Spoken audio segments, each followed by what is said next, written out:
Okay, great. Well, welcome everybody. This is our Broadband and Beyond series. This is probably, I guess, maybe now our fifth series that we're doing, and we're very excited to share some information with you tonight. We're going to have an update from Curtis Wynn, our CEO and President of Roanoke Electric and Roanoke Connect. We're going to have Dr. Claudia Richardson give us an update on telehealth and what it means for our local communities. She is from the Roanoke Chowan Community Health Center. And then we have Kathy Knight as one of our guest speakers. She is helping the Roanoke Center doing some work with some faith-based organizations. Then we also would like to open up the floor for Q&A if anybody has questions that we can ask the Roanoke team, which is on this call too. We'll be happy to do it. We know that everybody is very, very anxious to have internet service in the area, and we're doing the best that we can to get it out there. Solutions that Mr. Wynn will be talking about. And we're excited that we have some great grants and some opportunities to bring broadband to this area. And as we all know, COVID has definitely shone a light on the need. And the team at Roanoke Connect, I can assure you, is working as fast as we can to bring that service to you. It's a brand new world with all this different technology, and we're glad you could join us tonight. And like I said, if you also want to have questions during the meeting, you can put them in the chat, and I will be monitoring the Q&A, and we'll answer those questions at the end of the session. Thanks for tuning in, and I'll now turn it over to Curtis Wynn. Thank you, Kirby, and good evening to everyone. We're so happy to have you today. Just want to give you a little bit more of the background about the project. This is really actually the second of three Broadband Beyond series. Last month we talked about the education component. Tonight, as Kirby said, we're going to be talking about telehealth, and we'll wrap it up next month speaking about economic development. But the project is moving. As you know, or you may not know, we did have a pause in action from our original project to reset and get things moving again. After this reset, which we're about at the end of, we're getting ready to actually start with our fiber to the premise deployment. If you haven't already heard, we're actually restarting. We've already restarted. We've got some of the project that was not completed in the first phase of the project when we were doing the fixed wireless, that we're already connecting our member consumers with the broadband. You know, this is a big project, and we want to do it right. I think we now have the right team in place. We've got the right solutions that we're using to deploy this badly needed technology across the region. We have a lot of support to get this done. First, starting with our team, as Kirby mentioned, they're rolling up their sleeves, actually running two companies now. We're pulling double time, keeping the electric cooperative going as we start a new company to bring broadband to the community. And this is new for us. We've never done this before, but we're actually learning as we go. As some people say, we're stumbling our way forward, but we're doing it in a very, very good way. Where we are with this project is, you know, in just a few weeks, we'll be providing fiber to the premise, but it's taking a lot of support from federal agencies. So what we've done is established a three-pronged approach where we're actually starting out in our Roanoke Electric territory in areas where we've been able to receive grant support. And those are areas that we've gotten federal and state support to help us pay for this very expensive project. The first area will be the Jackson area, and then we've got a lot of other areas mapped out. And if you go to our website, you can get an idea of where some of those other areas are. Then we'll be looking at areas where we've got a lot of demand. We've had several of our member owners and others to call in and ask us to come to the areas, and we've been keeping track of that and making sure that we keep up with who's really wanting the service, because we don't want to build it where folks don't want it, and we're keeping good records of who wants it. The other thing that we've decided is that some of the towns in our region need us just as badly as our service territory. So we are going to be doing a simultaneous deployment where not only will we be deploying broadband for our service territory, but there are other areas, some of the small towns that we're working very closely with that have more densely populated areas where we'll be also deploying there. But we don't want to leave anyone out of this project. Our goal is over the next 5 years or so is to do a full deployment of the region. So as long as we can continue to get the support of the local region and people say they want the product and they take it and they're being customers of ours, we'll keep moving forward. So what this Broadband and Beyond series is really about is not only do we want to build the broadband project, but we want to make sure people use it to the best of their ability. There are some specific areas that we think it can be used. Like I said, last month we were looking at education as a way to use broadband. As you know, our students need broadband, and we're making sure that we deploy it for them. Tonight, healthcare is another area that we're focusing on, and Dr. Richardson is going to give us some specific examples of how you can use broadband to support healthcare in the region. And then, of course, economic development is the other way that we'll be using broadband. So that's really what this series is about. We want you to continue to get in contact with us if you haven't already, to let us know that you're interested. Put your names on the list, and we're going to get this deployed as quickly as we can. So hopefully that helps give you an idea of where we're going with the project. I'm going to turn it back over to you, Kirby, as we move into our program tonight. So thanks for joining us, and we look forward to sharing good information with you tonight. Okay, you could just simply go to RoanokeConnect.com, and as Mr. Wynn mentioned, you can sign up and find out where your territory, your service area is. And we would love to have you as a part of our database so that we can see the interest in your area. So visit RoanokeConnect.com, and that would be very, very helpful. And with that, I'll turn it over now to Dr. Claudia Richardson. She has some slides prepared and is going to talk about community healthcare. Thank you, everyone. Can you all see my slides? We can. Oh, great. Okay. But we had them, but now they're gone. Okay. Oops. This is fun. Let's try that again. Okay. Do you have them now? Not yet. Sometimes it takes a few minutes. Okay.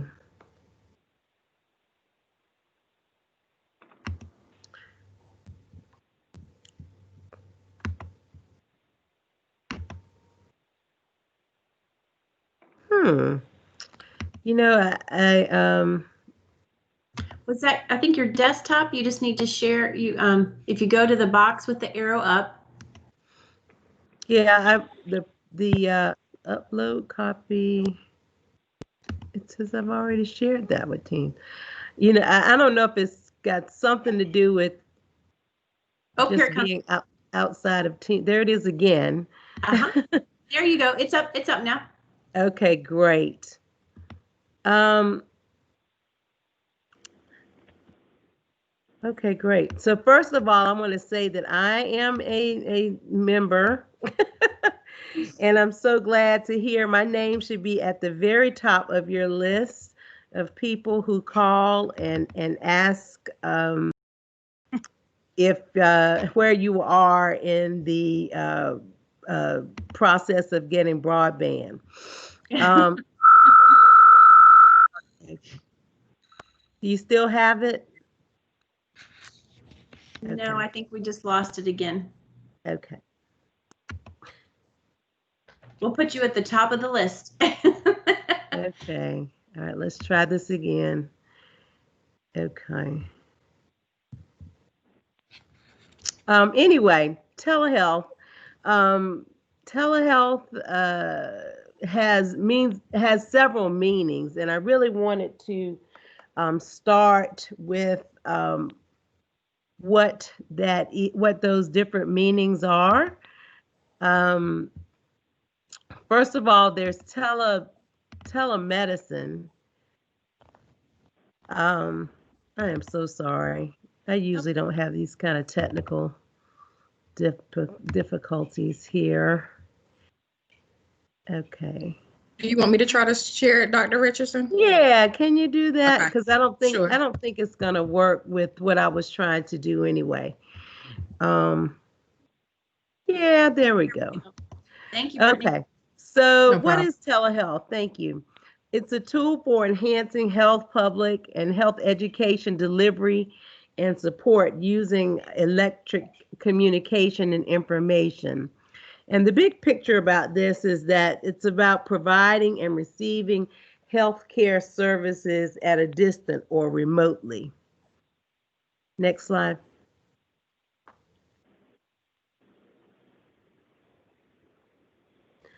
Okay.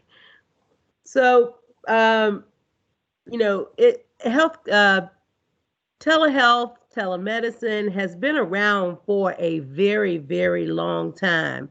Um, it would have been some of the challenges around that. State laws, number one, and also cell phone connectivity and then broadband connectivity, especially in rural areas. And that's one of the bigger reasons why we're here right now.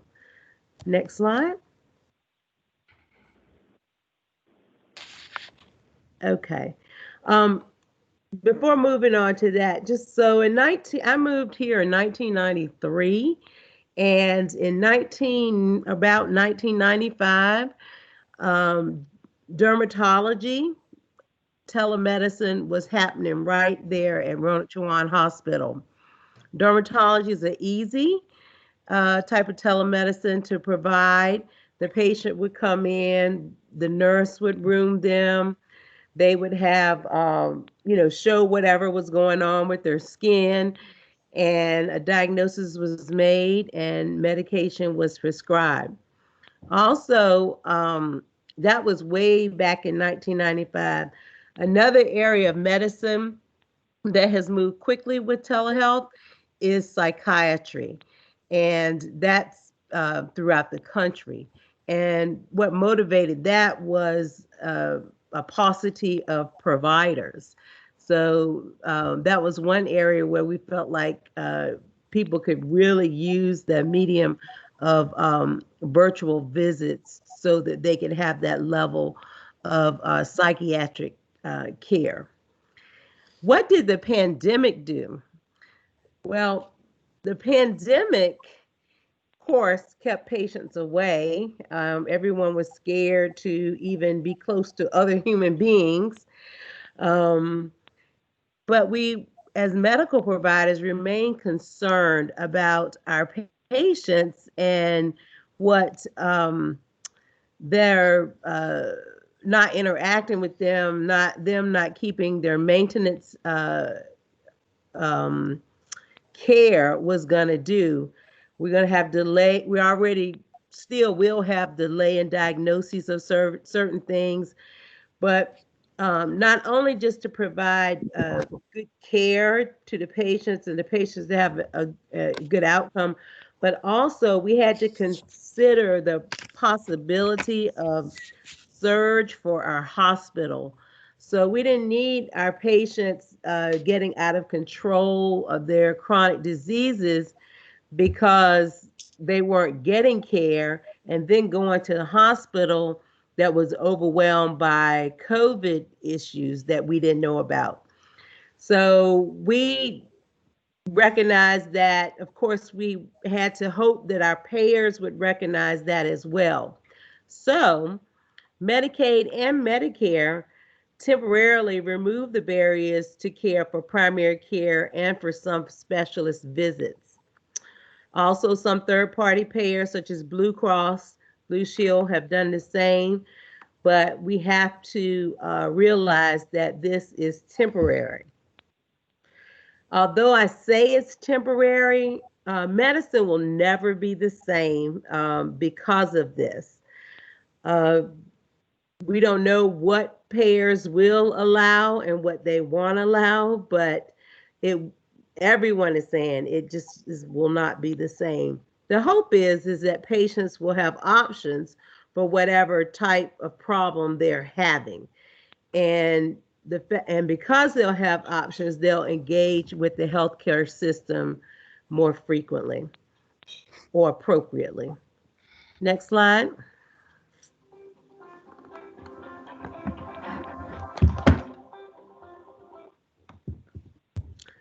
What types of visits are those of us in primary care providing? The main two types of visits we are providing are phone visits and telemedicine virtual visits. So the phone visits were where we started. We have always had the capability to do virtual visits through our electronic health record, which is Epic. Because of the barriers of the payers, we really didn't focus on that. We quickly got our phone visits up and going to check in on our most vulnerable patients. And but we moved quickly, and I am so proud of my team at Roanoke Chowan Community Health Center. When I say we move quickly, we move quickly. We quickly shifted to telemedicine / virtual visits for the patients who have the capacity to do that. Of course, seeing a patient is much better for a provider than just talking to the patients. There's so much you can learn by observing the patient. And actually, some providers are saying that we learn more sometimes because we get to see the patient's environment and we find out things that we would not know if they were coming in for visits. Next slide.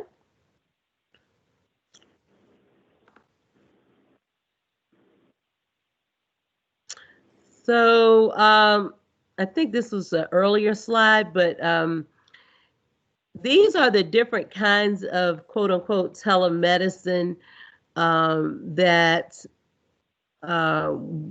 we have. So when we talk about telehealth, it's kind of the umbrella term, and then telemedicine, remote patient monitoring, store and forward, direct to consumer primary care, and mobile health sort of explain the rest of it. Other spaces that telemedicine has been used prior to the pandemic has been in hospital settings, in emergency departments, and in ICUs. Say you have with a consultation with a provider at a tertiary care center. Say you have a patient that you're challenged with their progress in ICU. Instead of transferring the patient, sometimes it's more beneficial for the provider to consult a specialist, say in Greenville, an intensivist or ICU specialist. Also, and same thing in the emergency department. So those have been very, very helpful, especially in the rural setting.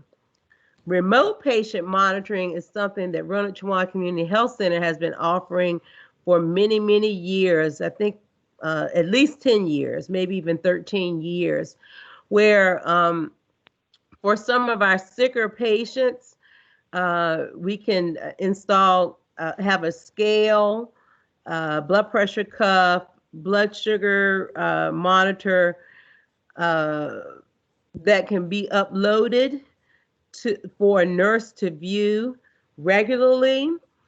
This started with patients with congestive heart failure. That's one area that's been proven to be beneficial, especially because patients with congestive heart failure gain weight. And just that matter of them getting on a scale every day and that nurse noticing a difference can help us intervene before the patient has to go to the hospital. And this area we've been doing it for a long time. In the last 1 year, lots of hospitals have started paying attention to that and using remote patient monitoring more. We're also looking at and exploring how this might be used or needed to follow post-COVID or recovered COVID patients in the long term, because we don't have any idea what long-term effects of COVID might be. So that's another area where we feel that might be useful. Store and forward is really more like asynchronous care, where the patient might type something to the provider, and the provider, comes back to them at a different time, and they communicate, and that's actually can be a visit of a type. So a patient portal can be used for that, and portals are those things that our providers ask you to sign up for, and we have to talk people into signing up for it.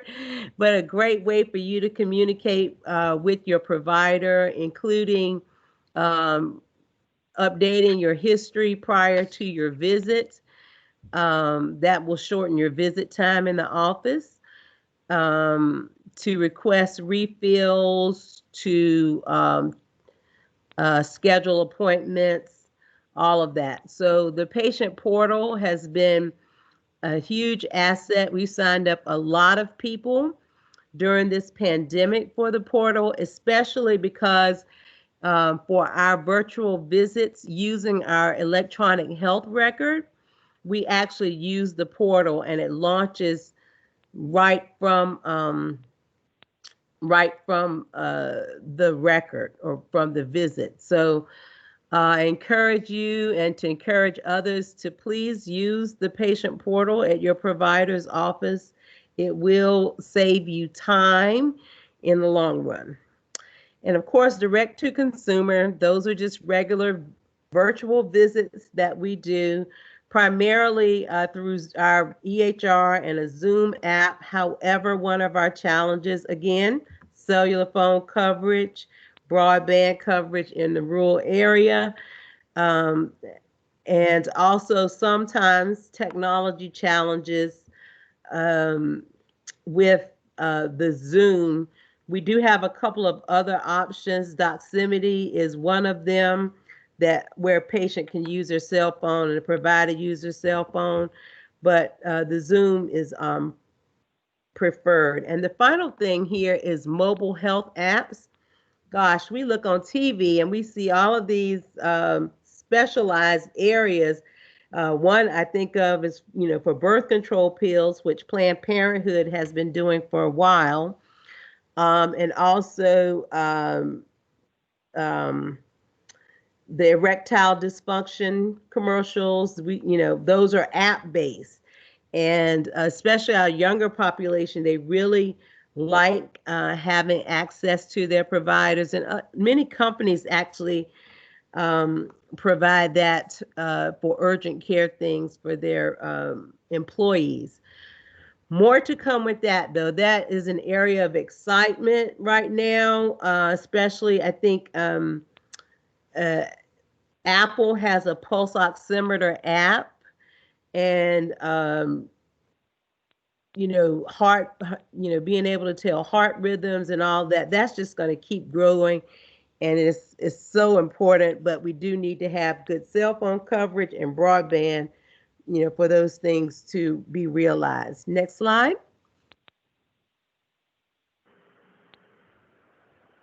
Okay. Yeah, I got these a little bit out of order. So you can go ahead. I've already talked about that.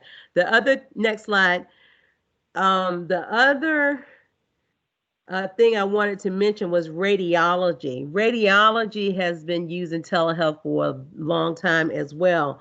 So especially on weekends, think about a rural hospital where you don't need to have a radiologist here. A technician is actually performing the test. The radiologist needs to read it. So for years, hospitals have been contracting with groups to read their radiologic tests remotely. That's been going on for a very long time.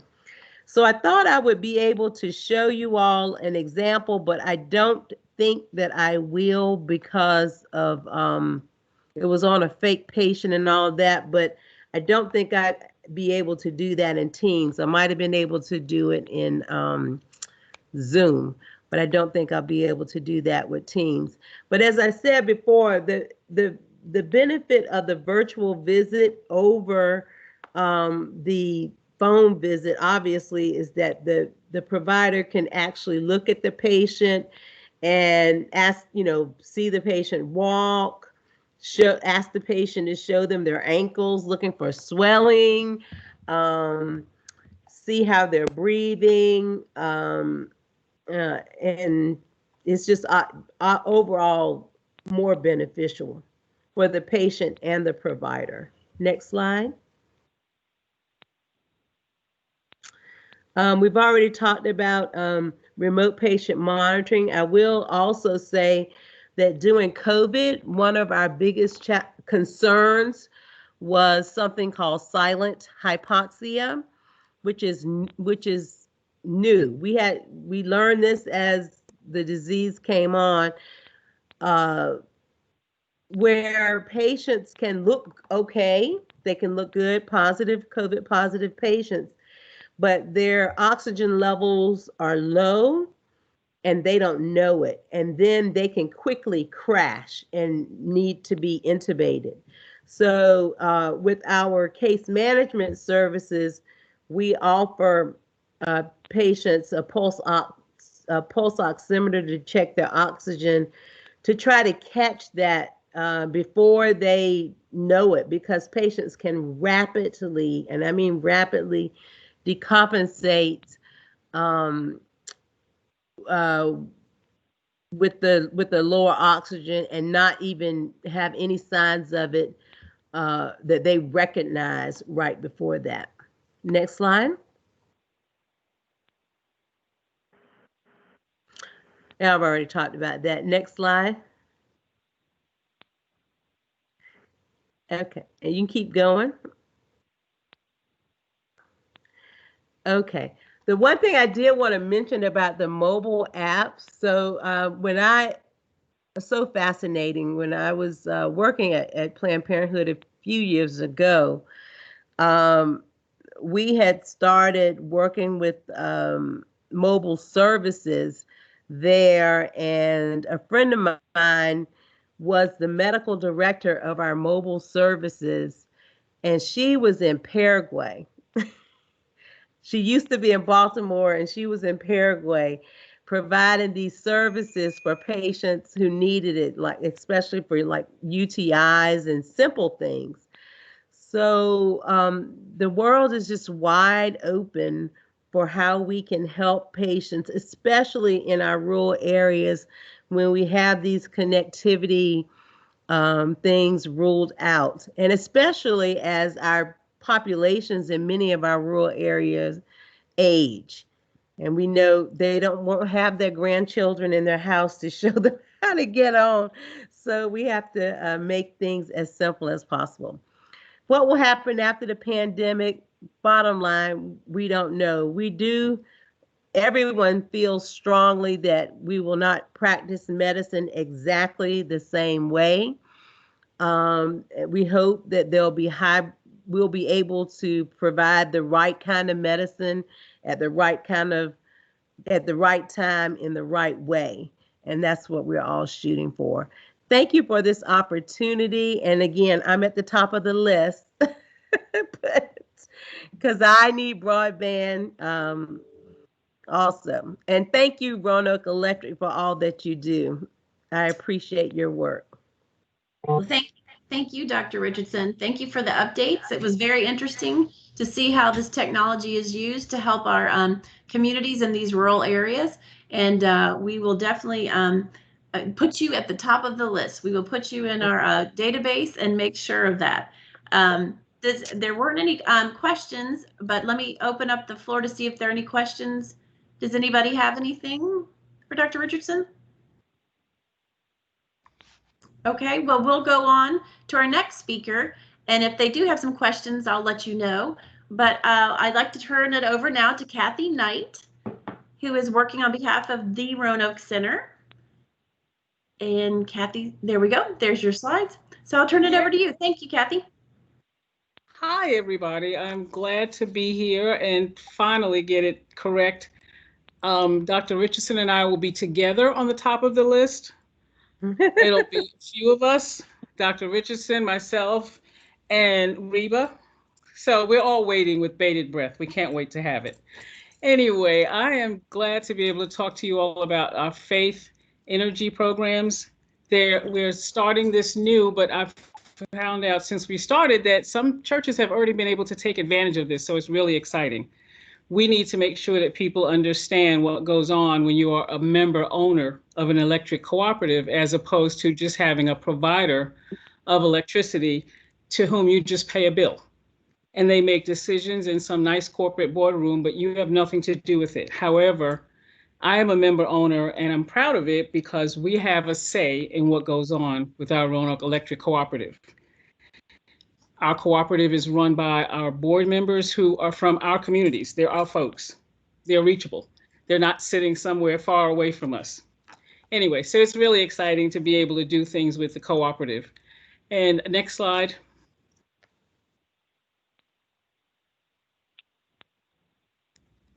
So we are working with partners. North Carolina Interfaith Power and Light is a program of the North Carolina Council of Churches. And since we are targeting and working towards helping with the faith community, they are a wonderful partner. Environmental Defense Fund all over the United States, and they advocate for environmentally sound programs and equity. So, and the value of these partnerships is immeasurable. As a matter of fact, since I've started this project, a member of one of the Southeastern regional groups made available to me and to the person at Interfaith Power and Light a video about energy access in the Southern US, and it was awesome. So there was one of the churches in our very own service area in the video, and it showed the going out into the church. The church is a 121-year-old building. And Roanoke Electric was able to send out the energy audit to be done. And the men went out and checked the church and looked at what needed to be done to make it more energy efficient. And that work was done. And this is one of the greatest programs that I know of that helps you with your energy costs, because with regular energy providers, you just pay the bill, pretty much. You don't have anything to do with how it's generated, how to make it better, and how to make it work more for you. Next slide.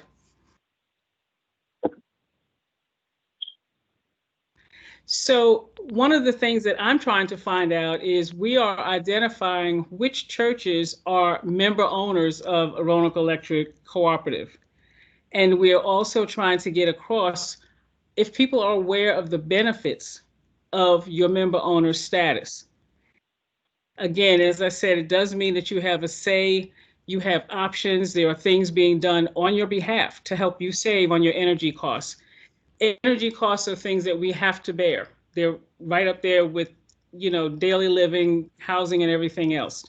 And have you looked into any of the ways that you can save energy at your home, any of the ways that you can save on costs? Next slide.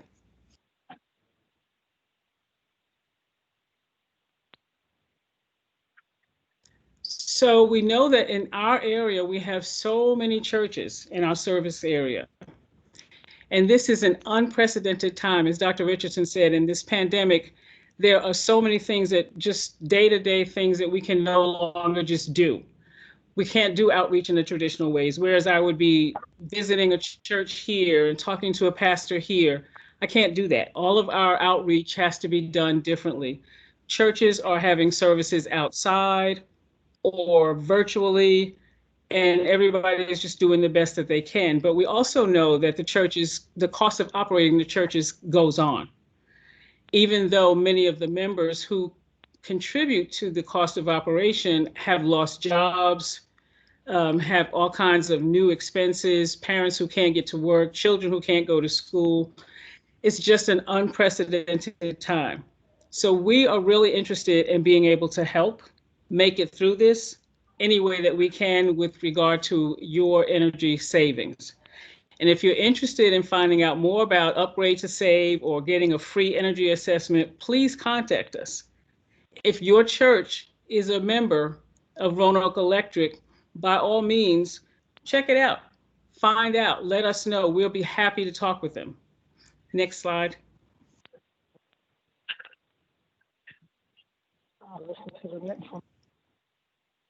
And you all can help. Everyone is able to help with your own church if you are in the area. We know that in our area, the provision of electricity is divided in what seems to be arbitrary ways, although I'm sure there's a rhyme or reason to it.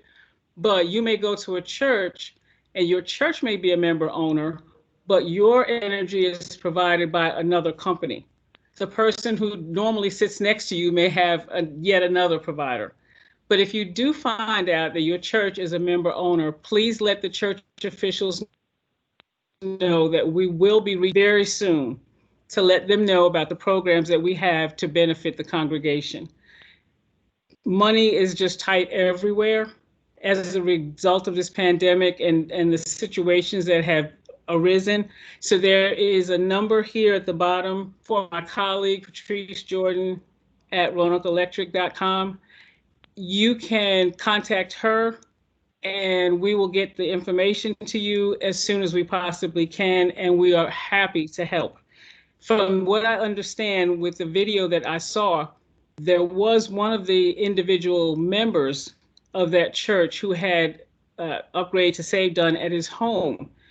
And he told me that in peak energy periods, meaning the coldest and the hottest, his bill was like $100 less per month as a result of having that energy audit and having that work done at his home. It is not something that you're going to get from just any electric company. This is because you are part of a Roanoke Electric cooperative. Next.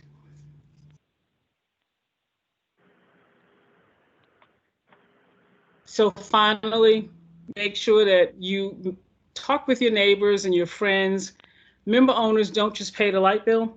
We all have to pay for the energy we consume every day, but you have an advantage in that you are paying into a cooperative. It is a community conscious, member owned organization that is responsive to our needs. They know, Roanoke Electric knows that we all need broadband, and they are doing something to get it out to us. It may take some time, but at least they heard us, and at least they're trying their very, very best to get us out there. So although all of us think we're on the top of the list, they are working on it. And I'm very proud to be a part of the team. Is that, Brittany, are we done slide-wise? Yes, I think we're done. All right, yay, great. If there are any questions, I'm happy to answer them. You can always get in touch with us at the Roanoke Center or through Roanoke Connect. That's great. Thank you, Kathy, for that great update. I'm sure it's been valuable information to people on the call. And like Kathy said, we're very excited to bring these services to our member owners. And the faith-based group is definitely a group that probably needs support during these difficult times. And that's what it's all about, that we care about our community and we're here to service our community. And so it's a great, great project. And now I have been monitoring the comments throughout the evening. I haven't seen any questions, but we really do encourage you to ask questions. So this is now our Q&A session. So please feel free to speak up.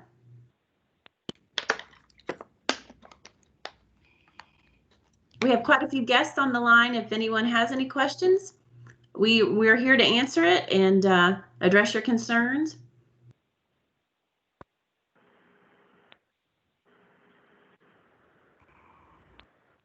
Well, as Mr. Wynn mentioned, we are, as a team, are working. Oh, well, thank you. We did get a comment, keep up the great work. We're happy to do that. And as a team, we've been working very hard for the Roanoke Electric Cooperative Initiatives and Roanoke Connect. The team is excited because we're getting close to launching, and you can just feel the excitement on our calls and in our meetings. We don't have too many meetings in person, but thanks to our Microsoft Teams, we were able to meet probably even more often virtually. So we want you to stay tuned. Please look at the Roanoke Connect Facebook page. We're encouraging people to tell their friends and family about that so we can get more followers on our Facebook page. Like we also mentioned Roanoke Connect, to sign up and register, see where your territory or service area is located, and where the maps are of where we're going to be going in end of 2020 and into 2021. So thanks for joining us tonight. I think that's just about every topic that we needed to cover. Like Mr. Wynn said, we'll have another Broadband and Beyond series in November, and that will be on economic development. So please plan to attend that session and spread the word. We appreciate all your help and all your support. Have a great night, everybody. Good night. Have a good night. Thank you. Good night. Good night.